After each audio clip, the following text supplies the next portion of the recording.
donc ñëwoon rek pour participer un peu ci activités yi nga xamante ni bii am na fi dernièrement surtout au niveau d'Espagne. Donc ñu amoon fi ay jafe-jafe amoon sénégalais boo xamante ni bii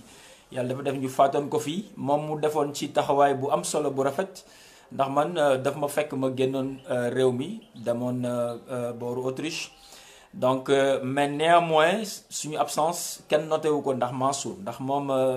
bi ñu amee jafe-jafe yi il était le premier à vraiment aller s'enquérir ci situation bi nga xamante ni moom moo dal suñu mbokk bi fi jóge woon. Seulement nag boo gisee tey ñu bëgg participer tuuti ci live bi c'était juste pour lui témoigner ñun suñu satisfaction ci liggéey bi nga xam ne def na ko ci en fait kii sénégalais bi nga xamante ni jóge na fii taxaw bi mu ko taxaw ak ànd ak ñi nga xam ne ñoom ñooy ay mbokkam. Parce que souvent yu mel ni su amee nit ñi dañuy kenn ku ci nekk day jógal sa interprétation. Et puis surtout ñi nga xam dañu nekk di def ay live souvent dañuy bëri ñoo xam ne dañ leen di contester. C'est parce que li ñuy wax moo leen arrangé wul wala li ñuy wax comme ñoom d'accorduñ ci rek chaque fois dañuy essayer indi le contraire. Donc moo taxoon tey je tenais vraiment à venir assister un peu sur son live et puis remercier ko et puis wax ni ñi nga xamante ni bii yëpp jàpp nañu ci ba tey kooku nga xamante ni moo fi bàyyee ko woon muy Oumar Sarr ñu fexe ba mu yegg tey Sénégal ba ay mbokkam jot ci ba jébbal ko suñu borom. Loolu nag ñu koy santé vraiment assistance bi nga xamante ni recevoir nañ ko du côté du consulaire ki nga xamante ni mooy Abdourahim Agne ak son vice-consul monsieur Matar Dioum.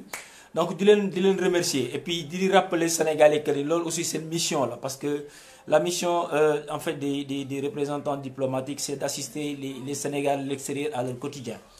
Donc bu ñu amee jafe-jafe yu mel nii je pense que situation bu nekkoon situation bu critique ndax le gars bi nga xam ne moo fi jógee bokkul woon pratiquement ci benn association. Parce que ku nekk xam na ni fi Europe nit yi dañuy organiser wu am na ñi nga xam ne dañuy am association yoo xamante ni ça permet nit ki bu fi jógee nit yi jël ci kees bi mën a paasal benn nit ñu mën ko yóbbu. Mais malheureusement avec Oumar Sarr amuñu woon boobu possibilité moo taxoon c'était un peu difficile pour ñu mënoon dajale xaalis bi pour ñu mën ko yóbbu au Sénégal. Mais donc bi ñu jëlee contact ak les services consulaires monsieur Agne ak monsieur Matar donc ñoom aussi. Premier moment bi nga xamante ni bi jot nañu ci information bi teguwuñu benn seen tànk ci affaire bi fexe nañu ba am contact ñi nga xam ne ñoo nekkoon fii di ci dox ba en fait corps bi mën a yegg ci ñi nga xamante ni bi ñoom ñooy seen ay mbokk fële ci Yarax. Donc loolu di profiter vraiment sénégalais yépp yi nga xamante ni bi partagé nañu seen empathie en fait métit bi ak ñun ndax ku nekk xam na ne sénégalais fu mu mën a nekk ak nu mu mën a mel sénégalais rek lay mën a doon. Donc c'est pas important sénégalais bi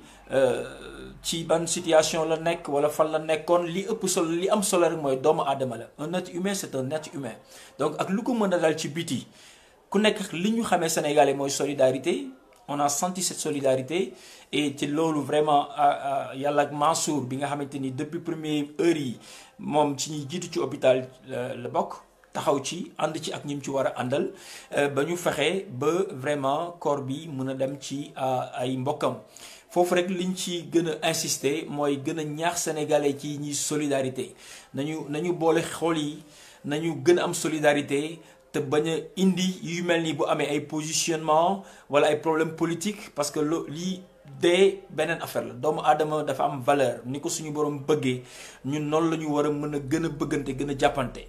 Donc moo taxoon tey vraiment je tenais à venir remercier non seulement Mansour ci taxawaay bi nga xamante ni am na ko ci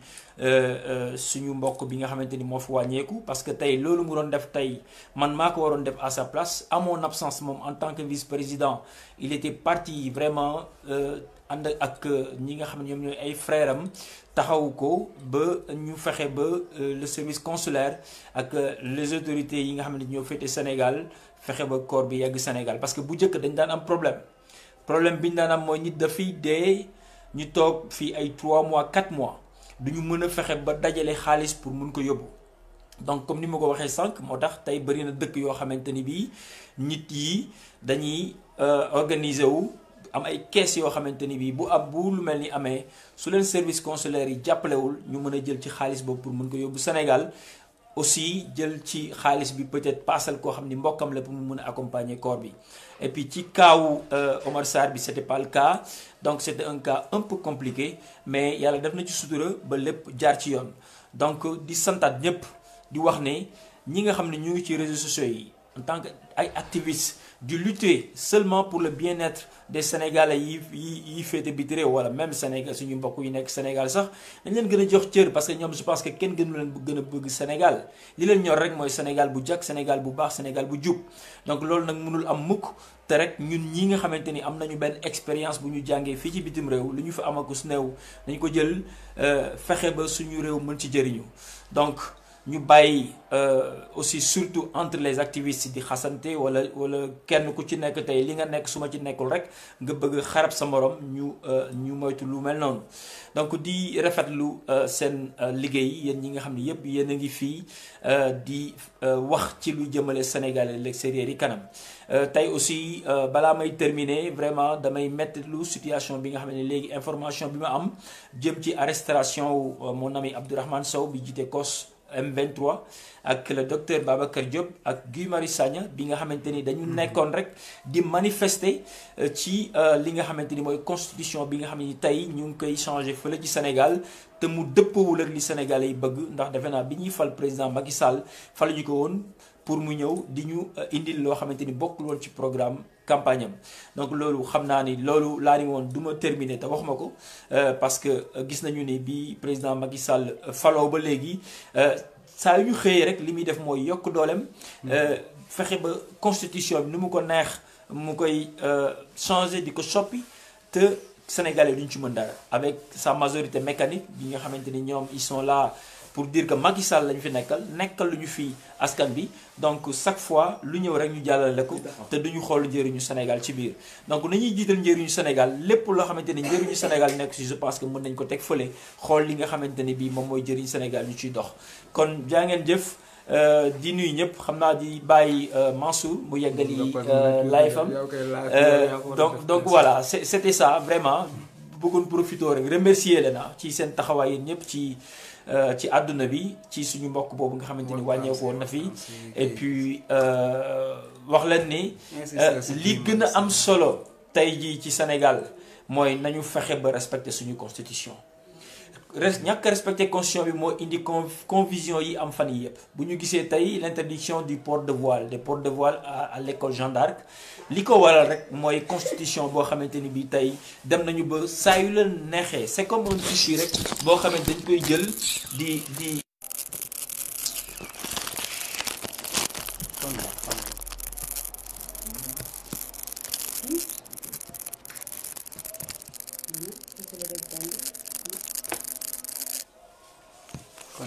Alors, on avait un problème technique là tout à l'heure donc ñu dellu si waat continuer di jéggalu ci problème boobu noonu. Donc foofu rek dama doon wax ni nañu moytu Sénégal il faut ñu moytu li tax ñu war a moytu mooy mosuñu woon am benn problème entre les religions mais moi ces derniers jours gis naa waxtaan bi nga xamante ni bii mu ngi am échange yi am ci réseaux sociaux yi positionnement yi am léegi man daf may tiitloo. te loolu yëpp aussi bu amee Sénégal nañ ko wax je pense que ci régime Macky Sall lañ ko commencé gis ndax bu njëkk amuñu woon ay problème ethnie bu njëkk amuñu woon benn problème bay egsi fii tey ñu egsi tey mooy problème bi nga xamante ni am na fële ci école Jeanne d'Arc école bi nga xamante ni bii ñi fa jaar tey tekki te ay jullit kenn xamul nu mu toll te defe naa bu ñu ko xamee tey je pense que c'est la majorité c'est les musulmans qui fréquentent cette école. Donc nañu moytu genre débat yooyu fexe ba comme le Sénégal est un pays laïque kenn ku ci nekk nañu respecter li nga gëm kenn ku ci nekk nañ la jox sa àq jox la sa respecter li nga xamante ni tey moom nga gëm. Divergence yooyu mën na ñàkk ci biir Sénégal bu ñu bëggee Sénégal bu jub mais sànq mooy li ma wax rek bu fekkente ni ñiy jiite jubuñu tamit bu fekkente ni ñiy jiite li leen arrangé ci la ñuy dox lu leen arrangé wul ñu gëmu ci seen bët problème yu mel nii mooy tax muy am. Parce que man tey gisuma benn solo boo xamante ni tey président Macky Sall am na ko pour génne fii le poste du premier ministre li ko intéressé rek mooy succession en 2024 loolu tey intérêt personnel am boobu moom la jël. Pour teg ko ci intérêt wu sénégalais yi parce que amul fenn foo xamante ni bii ci biir campagne am taxaw na ak sénégalais yi mu leen su ma gañee dinaa ñëw génne le poste de premier ministre. Donc tey bu demee ba gañee ba pare tey ni dafay génne le poste de premier ministre c'est parce que am na ay calcul yoo xamante ni mu ngi koy teg te démocratie Sénégal chaque fois dama koy faral di wax dafa dellu ginnaaw de trop. Sénégal référence la woon ci pays yu bëri Afrique de l'Ouest suñu daan faral di wax dañ naan le Sénégal c'est un pays de référence mais avec Macky Sall on a vraiment assisté à un recul démocratique boo xamante ni c'est aberrant. Donc loolu nañ ci bàyyi xel te Macky Sall dafa war a xamante ni bii yàgg-yàgg dafay dem. yàgg-yàgg dafay dem nguur bu dul jeex amul donc na bàyyi xel que ne doomu aadama yi dañ ko fal pour mu wutal leen emploi doomu aadama yi dañ ko fal pour mu assurer seen sécurité doomu aadama yi dañ ko fal pour bu ñu feebaree mën a faju doomu aadama yi dañ ko fal pour njàng mi jub te aw yoon donc wax dëgg yàlla jamono biñ toll nii démocratie ñu ngi koy jooy Sénégal kenn mënatu ko wax ci Sénégal ndax bu fekkee da ngay woote dialogue pare avant ngay woo ñi ngay woo nga imposer leen que ne yow kat da nga xalaat dindi le poste de premier ministre ba pare di woo nit ñi ci dialogue loolu yabaate mënu ko weesu. donc moo tax su may dégg nit ñi naan nañu dem wuy ji kuy wuy ji looy wax yow balaa ngay woote décider nga boo demee ba toll ci da ngay changer le poste de premier ministre. poste boo xamante ni bii c'est un poste très stratégique ak fi mu toll nga war a woo sénégalais yi woo acteurs politiques yi woo acteurs ñépp ñi nga xam ne ñoo moo ngànk Sénégal waxtaane ko ba pare nga jël sa décision jël projet de loi bi jébbal ko assemblée nationale ba pare ni yaa ngi woote pour Sénégal ñu àndandoo liggéey kooku bokkul ci respect nañu respectante tey waxante dëgg te bàyyi maslaa bi ce masla de naaféqisme là comme ni ko suma xarit Fati John di waxee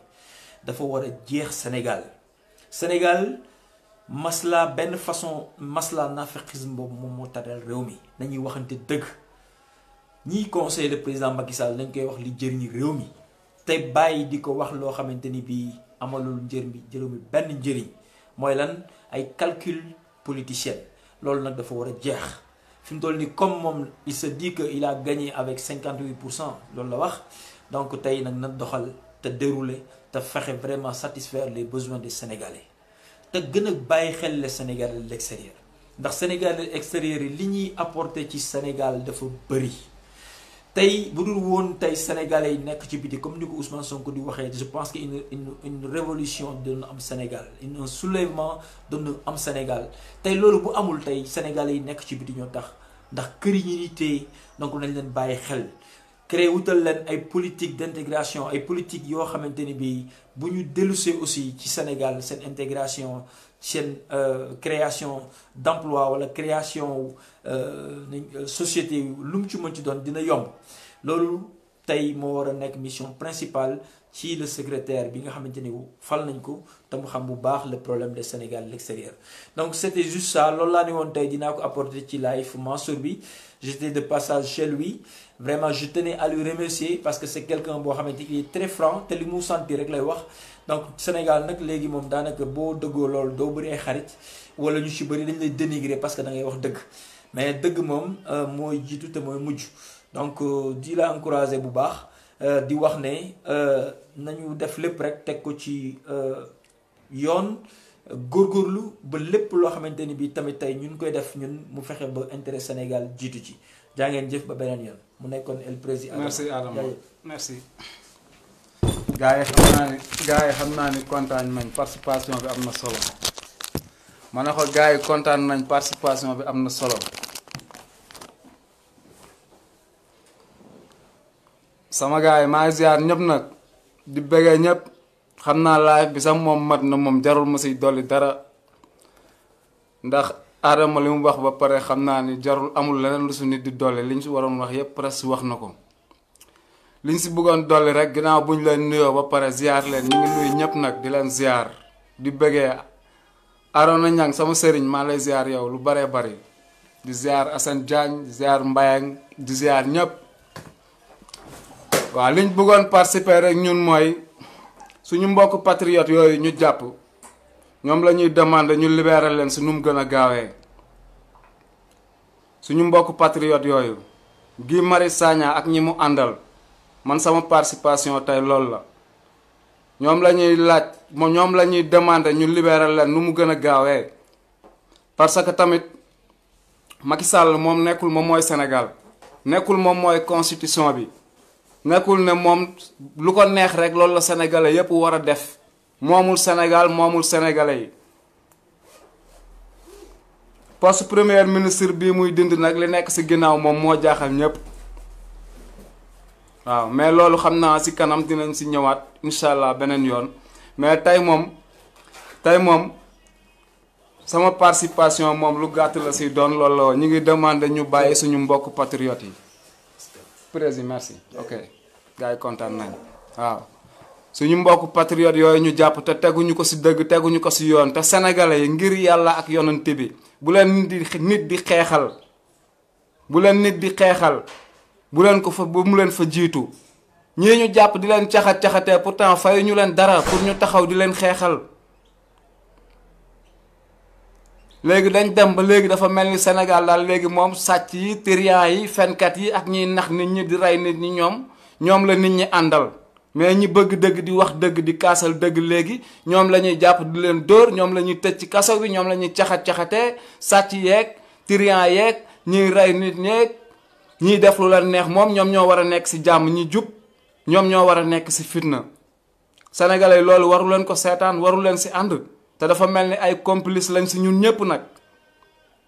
parce que du yoon Guy Marius Sagna dem tey di taxaw di xeex lu xam te ni pour sénégalais yépp la pour 14 millions sénégalais yépp la ñu jàpp ko di ko saax-saaxee noonu di ko toroxal ci doomu gor te ñi ko koy def kum ci gënul gënoo ko wala mu gën leen ñoom ndax moom rek dëkkam lay xeexal xeexul pour intérêt benn groupe nit bu xam ne seen taxawaay yépp mooy seen intérêt ak seen intérêt njaboot nu ñu rawalee milliards yi génn ko Sénégal ñoo seen famille ak ñi ñu àndal ak ñi leen ciy jàppale xam ni ñoom ñépp ñoo yem loolu sénégalais yi buñ ko seetaan dañ dem ba léegi nit ñi léegi ne nañ découragé nañ ci wax ñun buñ doon wax benn nit di ñu seetaan sax duñu découragé parce que ba léegi ñun yaakaar nañ nit ñi dañoo ñàkk a xam mais du question ni dañoo bëggul seen dëkk baax parce que bëgg nañ seen dëkk baax parce que ñun ñi nekk fii sax lu nekk suñu bopp yi mooy ñun dëkkuñu fi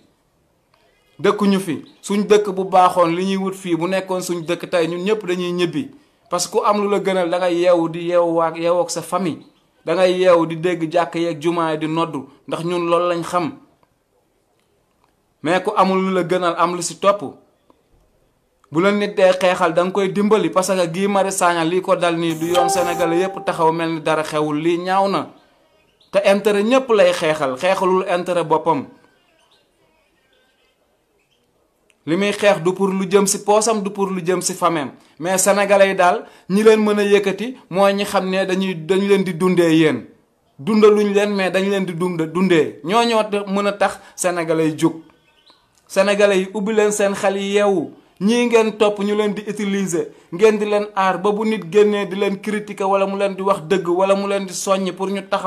taxawaay bi ñu war a taxawee ngeen génn di ñu saaga ak di ñu critiquer te ñun yéen la ñuy défendre parce que Guy Marius Sagna moomu noonu looy ñu ko def tey bu tëddoon këram du ko ci fekk mais bu tëddee këram Sénégal continuer nii bu ëllëgee lan lay wax ay doomam day taxaw seetaan ay doomam ñëw dundaat lii ay sëtam ñëw dundaat ko te loolu ñun war nañ ko mun a xeex mu jeex suñu génération bii waruñu toog di seetaan suñuy doom di ñëw di dundaat li suñuy papa dundoon li ñu dundoon tubaab yi seen dëkk yi ay malaaka defaruñ ko ay nit ñoo ko defar benn malaaka musul wàcc Europe di ko defar tubaab yi ñoo tabax seeni dëkk ñun war nañ mun a tabax suñuy dëkk ndax tubaab yi gënuñu ñu mais au lieu que ñu tabax suñuy dëkk pour avancer ñun tubaab yi la ñuy continuer di leen jàppale suñuy njiit tubaab yi lañ fi nekkal nañ xam lu ñu bëgg Macky Sall bu fekkente ni lu ko neex def loolu day fekk mu neex sénégalais yi lu ko neex def loolu wax la rek waxi picc la rek mais bu sénégalais yi génnoon tee loxoom ne ko fii lañ mën a yem ak yow mu yem ndax amul doole bu Senghor amul woon amul doole bu Abdou Diouf amul woon amul doole bu Ablaye Wade amul woon doole bi mu am ñun sénégalais ñoo ko jox ñun ñoo war a taxaw jàpp loxoom ndax nee nañ baadoola bu xamul suur naa da ngay téye loxoom te kii xamul suur naa lu mu jàpp tey mu nooy mu ne naa bàyyi dem ci li ci des bu paree tey si kii na naa dem ci lii poste premier ministre bii muy génnee ñépp xam nañ ni génneewu ko pour njëriñu sénégalais yi da koy génnee pour njëriñam suba ndax saa yu defee dara am na lu tax mu def ko mais dañuy toog di ko seetaan ba ëllëg mu taxaw ne 3e mandat ñu génn naan du fi amee fekk la ngay topp dem na watit wa ngay topp loolu war na mën a ñàkk ñoom ñii ñu jiite gënuñu ñoo yeewu ñun ay nit lañ te gënuñu suñuy mbokk